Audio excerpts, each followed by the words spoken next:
Ikaw ay isang lingkod ng Estado, hindi isang mahalaga, hindi isang nakikitang tao. Ikaw ang uri ng lingkod na agad nakakalimutan ng mga tao kapag lumabas ka ng opisina. 3 taon sa imigrasyon na sinusuri ang mga container na ayaw buksan kahit sino. 2 taon sa dokumentasyon na nagwawasto ng mga maling naisulat na pangalan sa mga pasaporte. 6 na buwan sa isang departamento na hindi makikita sa opisyal na website ng gobyerno. Isang departamento na hindi rin nababanggit sa mga salo-salo ng pamilya. Isang kulay abo na gusali, mga bintanang nakapolarize, mga pinto na kailangan ng 3 kredensyal upang mabuksan, mga dokumento na hindi kumpleto ang pangalan. Ang trabaho mo ay tila nakaka-bored, burokratiko. Ang talento mo ay hindi rin espesyal. Hindi ka nanlilipat ng baril, hindi ka nanghahak ng mga sistema. Iba ang talento mo. Pasensya. Kayang makinig sa usapan ng 1 oras nang walang salitang basta sabihin. Kayang tumingin sa isang silid na puno ng tao at tandaan ang bawat mukha matapos ang mga araw. Kayang magbasa ng mga ulat na 20 pahina at makita ang isa lang na linyang tunay na mahalaga. Isa kang lalaking nagmamasid at naghihintay. Pinaniniwalaan ng mga kasama mo na ikaw ay masinop. Pinaniniwalaan ng mga nakatataas na ikaw ay mapagkakatiwalaan. Palagi mong sinasabi ang parehong sagot kapag tinatanong tungkol sa trabaho mo, na isa ka lamang lingkod ng Estado, na ginagawa mo lang ang trabaho mo. Wala nang iba pa. Ngunit iyon ay isang bahagi lamang ng kwento, sapagkat ang lingkod na pumipirma ng mga papel sa araw ay ang parehong tao na namumuno ng isang mas malaking bagay sa gabi.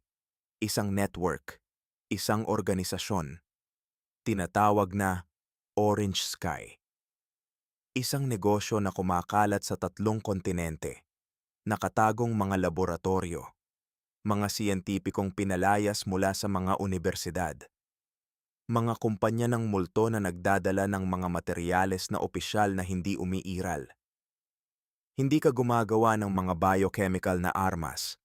Ikaw ang nag-uugnay sa mga taong marunong gumawa nito, sa mga bansa na gustong bumili. Ang mga armas na ito ay kayang wasakin ang mga kontinente sa mga segundo. Marami sa mga customer mo ay mga opisyal mula sa ibang bansa na nais lang maging handa sa anumang panganib. Ikaw ang perpektong tagapamagitan, isang taong invisible, isang burokrata na walang napapansin. Eksaktong uri ng tao na kayang maglipat ng pinakamapanganib na armas sa planeta nang walang alinlangan. Matagal na itong tumatakbo ng maayos. Binabayaran ka ng Estado para protektahan ang bansa. Binabayaran ka naman ng iyong network para magbenta sa mundo ng mga bagay na hindi dapat pag-aari ng sinuman. 2 buhay, 2 mukha, 2 bersyon ng iyong sarili. Kadalasan, hindi nagtatagpo ang mga buhay na iyon hanggang ngayong araw. Ngayon nakaupo ka sa opisina ng presidente at kailangan mo ng sarili mong tagapamagitan para hindi magbanggaan ang iyong 2 buhay. Ang pinakamakapangyarihang tao sa bansa ay naglalakad sa paligid ng kwarto habang nakikipagtalo sa mga general. At ikaw ang kanyang kanang kamay, ang kanyang kaibigan. Ang ilaw ng proyektor ay nagbabahagi ng asul na kulay sa lahat. Sa screen sa harap ninyo ay isang satellite na mapa. Isang maliit na bansa. Isang bakas ng lupa halos di makita sa pagitan ng mas malalaking mga hangganan. Ngunit para sa kanya ito ay isang banta. Tapos na, sabi niya. Huminto siya sa harap ng mapa. Ipinatong ang kamay sa mesa. Burahin ito sa mapa. Ang utos ay bumagsak sa silid tulad ng isang bato sa tahimik na tubig. Walang sumagot. Lahat ay alam ang kahulugan. Isang lubos na pag-atake. Mga armas na opisyal na hindi umiiral. Libo-libong patay sa loob lamang ng ilang minuto. Lumiko ang presidente. Tumingin sa iyo. Palagi kanyang tinitingnan kapag gumagawa ng mahihirap na desisyon. Dahil hindi ka rumesponde. Hindi ka nagtatalo. Nagkakalkula ka lang. Asikasuhin mo, sabi niya. Tumango ka. Hindi dahil makabayan ka. Hindi dahil naniniwala ka na tama ito. Tumango ka dahil may alam kang hindi alam ng iba sa silid. May laboratorio sa bansang iyon. Isang laboratorio na opisyal na hindi umiiral. At sa loob ng laboratorio nandoon ang mga kasosyo mo. Ang mga taong matagal mo nang pinangangasiwaan sa itim na merkado ng mga biochemical na armas. Kung mangyari ang pag-atake, hindi lang mawawala ang bansang iyon. Mawawala rin ang negosyo mo. Luminga muli ang presidente sa mapa. Habang pinag-uusapan ng mga general ang posibilidad ng tagumpay, naaalala mo ang isang maliit na opisina. Mas maliit, 10 taon na ang nakakaraan. Ang presidente ay hindi pa presidente. Isa siyang abenturang senador na nagsasalita tungkol sa pagliligtas ng bansa. Ikaw ang isang teknikal na tagapayo, isang taong nakaintindi ng mga numero, logistika, sistema militar. Ikaw ang nakatuklas kung paano baguhin ang budget ng depensa nang hindi napapansin. Ikaw ang nagdisenyo ng mga clandestine na ruta sa pagdadala ng armas. Ikaw ang naging makina ng kapangyarihan mula sa isang sistema ng burokrasiya. Alam niya ito, kaya nagtitiwala siya sa iyo. Patuloy ang presidente sa pagsasalita. Sabi niya, dapat mangyari ang pag-atake ngayon. Walang babala. Walang negosasyon. Kaya nagsalita ka. Sinabi mong kailangan mo ng oras. Ilang oras lang. Na pwede kang lumipad papuntang bansang iyon at hingi ng agarang pagsuko. Tinitigan ka ng mga general na mukha mong baliw. Lumapit ang presidente. 10 oras, sabi mo. Tumanggi siya. 5. Tumanggap ka. Wala kang pagpipilian.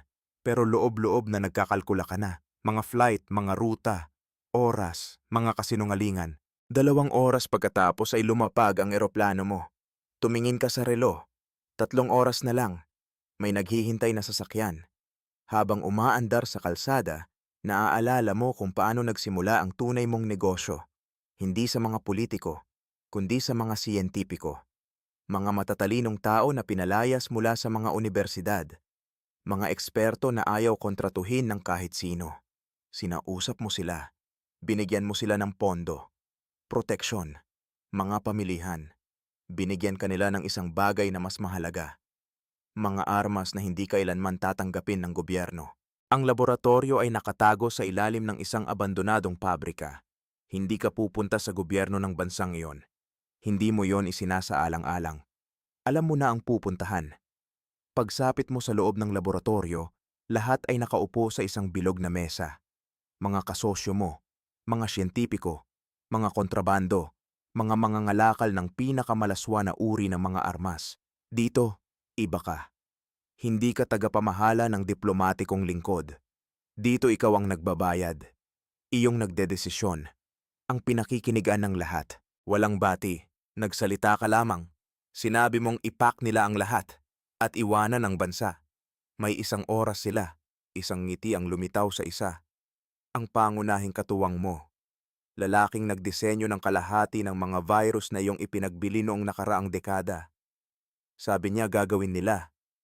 Ngunit may gusto siyang pabor kapalit. Sagot mo, ginagawa mo na ang pabor. Nililigtas mo ang buhay nila. Tahimik siya ng ilang segundo. Pagkatapos ay tumango. Sa ngayon aalis sila. Nagsimula silang mag-empake. Mga sealed container. Mga maleta na hindi dapat umiiral. Habang ginagawa mo ito, tumatawag ka. Sumasagot ang presidente. Pinipilit mong magmukhang pagod ang boses. Malungkot. Sabi mo hindi mo nagawa. Tumanggi silang sumuko. Ngunit humiling ka ng isang bagay. 1 oras pa bago ang pag-atake. Para makalabas ka ng bansa. Pumayag ang presidente. Lagi siyang nagtitiwala sa iyo. Ilang oras pagkatapos ay bumalik ka. Ang bahay ng gobyerno ay magulo. Ang presidente ay nanonood ng telebisyon. Sa screen ay may urgenteng balita. Isang pag-atake gamit ang biochemical na armas. Isang paaralan. Ngunit hindi sa bansang iyon. Sa karatig bansa, mga bata, mga guro, 100 patay. Pinalo ng presidente ang mesa. Sabi niya maaaring naiwasan ito. Na magkakaroon sila ngayon ng internasyonal na krisis. At naiintindihan mo ang isang kakilakilabot. Hindi umalis ang mga kasosyo mo.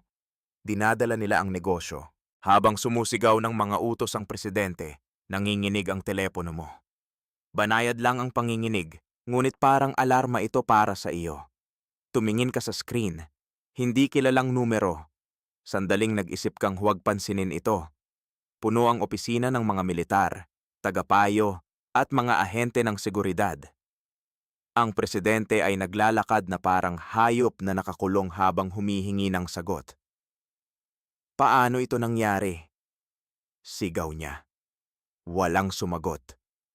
Lahat ay nakatingin sa mga mapa. Mga imaheng satellite. Ulat ng intelligence na dumarating bawat minuto. Ang pag-atake sa paaralan ay napabalitang pandaigdigan. Pinag-uusapan na ang krimen ng digmaan. Tugon ng militar, mga pambansang investigasyon. Ngunit hindi ito ang iniisip mo. Iniisip mo ang tumitinik na telepono sa kamay mo. May alam na sa loob mo kung sino ito. Tumayo ka. Walang pumipigil sa iyo. Lahat ay masyadong abala sa pagpapatigil ng isang insidenteng politikal na wala ng kontrol. Naglakad ka sa pasilyo. Paulit-ulit sa mga screen ang parehong imahe. Mga ambulansya. Mga umiiyak na magulang. Mga batang tinakpan ng thermal blankets. Isinara mo ang pintuan ng banyo. Biglang bumagsak ang katahimikan. Patuloy ang panginginig. Sumagot ka. Hindi ka nagsalita. Nakikinig ka lang. Walang tunog sandali. Pagkatapos ay lumitaw ang boses. Kalma. Kumpiyansa. Napakakilala. Ito ang katuwang mo. Ang taong matagal mo nang pinagtatrabahuhan sa negosyo na hindi matatanggap ng gobyerno. Ang tao na nagdisenyo ng mga pathogens na ibinenta sa 3 kontinente. Ang taong ilang oras lang ang nakalipas ay nakaupo sa harap mo sa laboratorio. Alam niyang sasagot ka, sabi niya. Halos kaibigan ang tono. Para bang nasa negosyo lang. Para bang wala nang nangyari. Hawakan mo ang telepono. Ano ang ginawa mo? Tanong mo. Hindi niya pinansin ang tanong mo. Kailangan kong gawin mong isang bagay para sa amin. Hindi mo gusto ang plural. Hindi siya kailanman nagsasalita ng plural. Ibig sabihin hindi siya nag-iisa. Ano ang gusto mo? May maikling katahimikan sa kabilang linya. Sabi niya ng kalmadong-kalmado. Mayroon kang 45 minuto.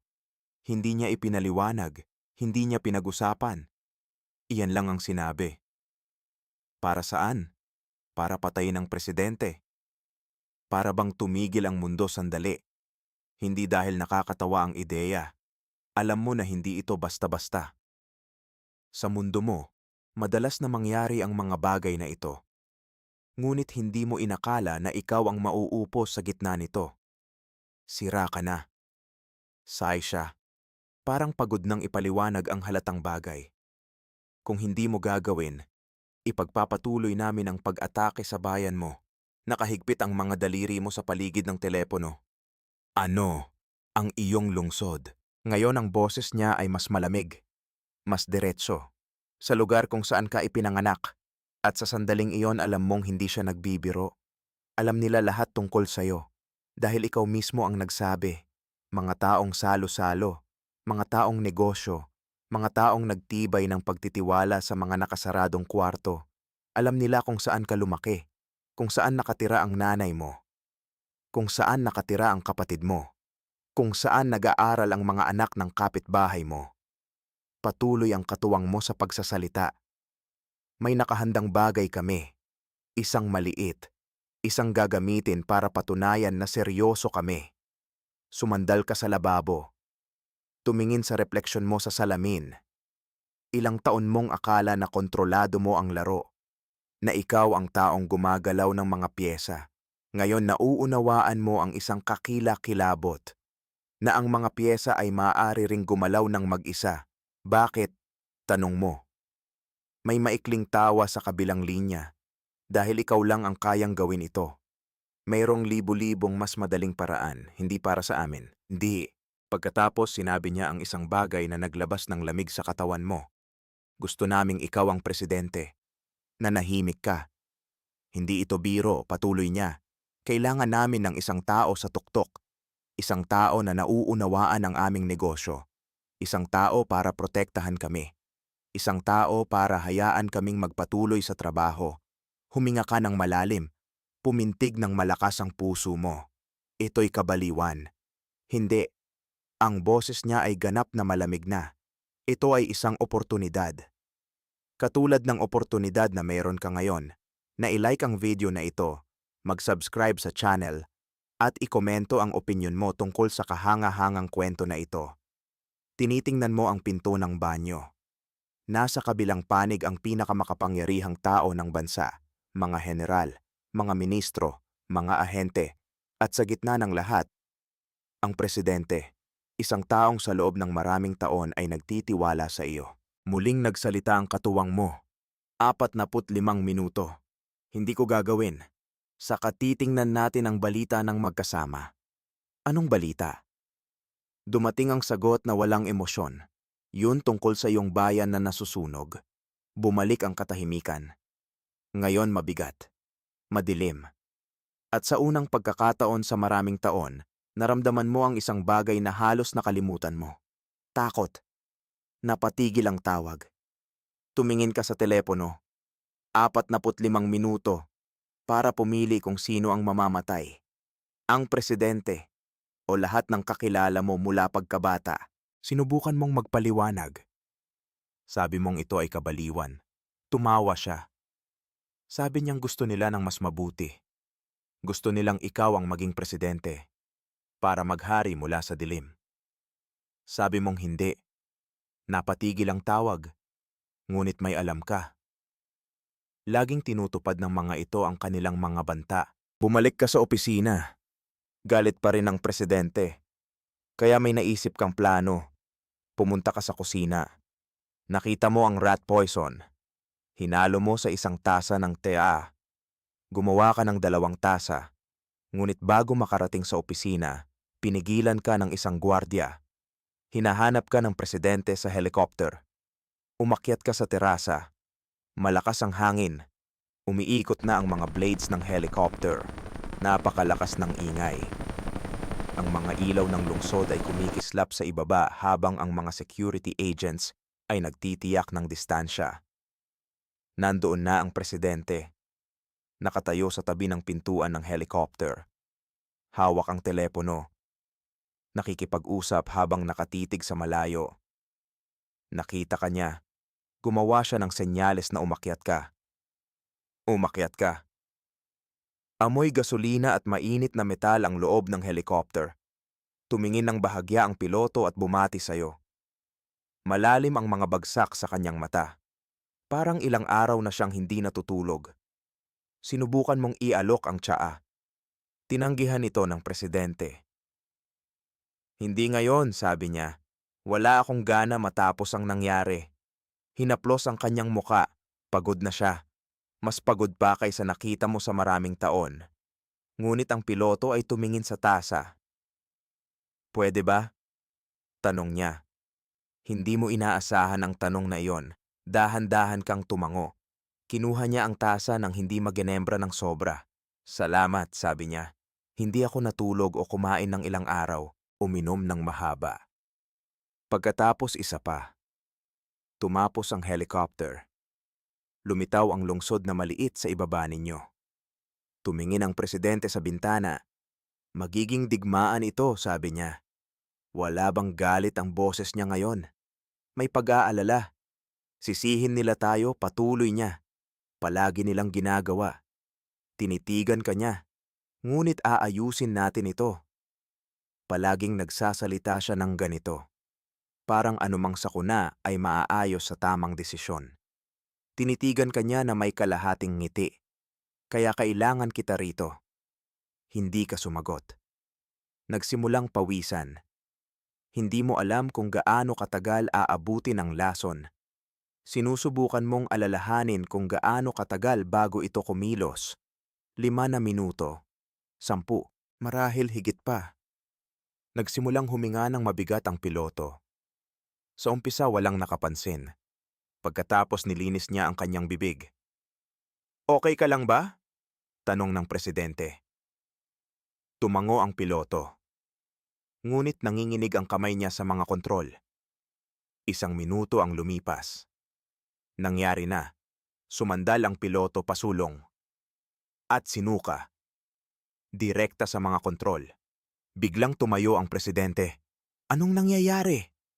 Yumuga ang helicopter. Sinubukan ng piloto na manatiling gising, nahihirapang huminga. Nagliliwanag ang mga kamay niya sa basang kontrol. Tiyakin mo, sabi ng presidente. Ngunit nawawalan na ng kontrol ang piloto. Nagbagsak ng mabilis ang helicopter. Wala nang lungsod sa ilalim ninyo. Kadiliman lamang. Isang malaking disyerto. Nagtagumpay ang piloto na kontrolin ng sandaling mga segundo ang eroplano. Sapat na iyon. Dumampi ng malakas ang helicopter sa lupa. Nanginginig ang cabin. Patuloy na umiikot ang makina ng ilang segundo. Pagkatapos ay huminto. Bigla ang katahimikan. Parang di totoo. Binuksan ng piloto ang pinto. Sinubukan bumaba. Ngunit isang hakbang lang ang nagawa niya. At bumagsak na patay sa buhangin. Nandito kayo nag-iisa. Ikaw at ang presidente. Humahampas sa paligid ang hangin ng disyerto. Tinitingnan ng presidente ang katawan ng piloto. Nalilito. Anong nangyari? Ngumiti ang presidente. Hello, kampeon. Lubhang nagbago ang boses niya. Mas malambing, mas makatao. Oo, ayos ang tatay. Huminto sandali. Tumingin sa disyerto sa paligid. Alik din ako sa bahay. Tinitigan ka niya. Pagkatapos muling nagsalita. Nandito ako kasama niya, sabi niya. Kasama ang pinakamatatag na tao sa gobyernong ito. Huminto sandali. Binanggit ang pangalan mo. Palagi kong mapagkakatiwalaan siya. Palagi. Lumiko siya. Tinitingnan ka habang itinutok ang baril. Sandali ay hindi niya maintindihan. Mabagal ang utak niyang i-connect kung ano ang nakikita. Pagkatapos ay naunawaan niya. Nakabitin ang telepono sa kamay niya. Nagsasalita pa rin ang bata sa kabilang linya. Ngunit hindi na siya nakikinig. Tinitingnan ka niya. Hindi dahil natatakot. Dahil sa hindi makapaniwala. Parang tinatangging tanggapin ng utak ang ideya. Anong ginagawa mo? Tanong niya. Mahina ang boses. Nalilito. Lumapit ka ng isang hakbang. Hinahampas ng hangin ang buhangin sa paligid ninyo. Pasensya na, sabi mo. Umiiling ang presidente. Hindi. Parang hindi siya naniniwala. Hindi ikaw. Kahit sino kundi ikaw. Matagal na siyang nagtitiwala sa iyo. Pinrotektahan ka niya sa mga pagpupulong. Pinrotektahan mula sa mga investigasyon. Bukas pa rin ang telepono. Mahina ang boses ng bata. Tatay? Hindi sumagot ang presidente. Tinitingnan ka lang. Naunawaan na niya lahat. Naunawaan na ang desisyon ay ginawa mo na. Naunawaan na wala nang dapat sabihin. Huminga ka ng malalim, patawad. At pumutok ang baril. Nalunod ang tunog ng putok sa disyerto. Bumagsak ang presidente paharap. Nilusaw ng buhangin ang bigat niya. Nabagsak ang telepono sa tabi niya. Naka-open pa rin ang tawag. Nagtatanong ang titig na boses ng bata kung nandyan pa ba ang tatay. Ngunit hindi mo na ito naririnig. Ilang oras pagkatapos ay ikaw ang presidente. Masyado ang bilis ng lahat. Ang bansa ay nasa krisis. Isang siyang helicopter ng presidente ang bumagsak. Patay ang piloto. Napatay ang presidente. Nabuo ang opisyal na bersyon sa loob ng ilang minuto. Isang pag-atake. Isang sabotahe. Isang gawa ng digmaan. Nililibutan ka ng mga ministro. Binabati ka ng mga militar. Naghihintay ang mga kamera. Nagdeklara ka ng 3 araw ng pambansang pagluluksa. Nangako ng katarungan. Nangako ng digmaan. Nangako na babagsakin ang mga responsable. Ipinapalabas ng mga kamera ang lahat. Milyon-milyong tao ang nanonood sa iyo. Ikaw ang pinakamakapangyarihang tao sa bansa. Eksaktong gusto ng mga kasosyo mo. Ngunit habang nagsasalita ka ay napapansin mo ang kakaiba.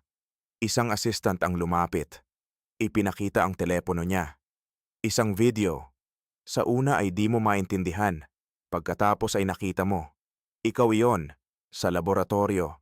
Nakat-sitting face sa mga kasosyo mo. Nakikipag-negotiate, nag-uusap tungkol sa mga pathogens, tungkol sa mga benta, tungkol sa mga ruta ng kontrabando, tungkol sa mga presyo. Naglulikang video, naka-on pa ang mga kamera. Nagsimula nang magsimangot ang mga mamamahayag. May nag-angat ng telepono. May isa pang ganun. Pagkatapos ay isa pa. Lahat ay nanonood ng parehong video. Ang video mo. Ang katotohanan na lumalabas sa tunay na oras. Alam mo na ang ibig sabihin nito. Tapos na ang lahat. Ang kapangyarihan. Ang negosyo. Ang pagkapangulo. Alam mo na sa loob ng ilang oras ay darating sila para sa'yo. Mga militar. Mga ahente. Marahil pati ang mga dating kasosyo mo. Tinitingnan mo ang mga kamera. Tinitingnan mo ang mga mamamahayag. Tinitingnan mo ang mga screen kung saan paulit-ulit lumalabas ang mukha mo. At nauunawaan mo na huli na ang lahat. Sa larong nilaro mo sa loob ng maraming taon, walang tunay na panalo. Ang tanging naihihiwalay lang ay ang nakakabuhay ng kaunti higit sa iba. At sa pagkakataong ito, hindi iyon ikaw, sapagkat ngayon walang sino man ang makapagliligtas sa'yo.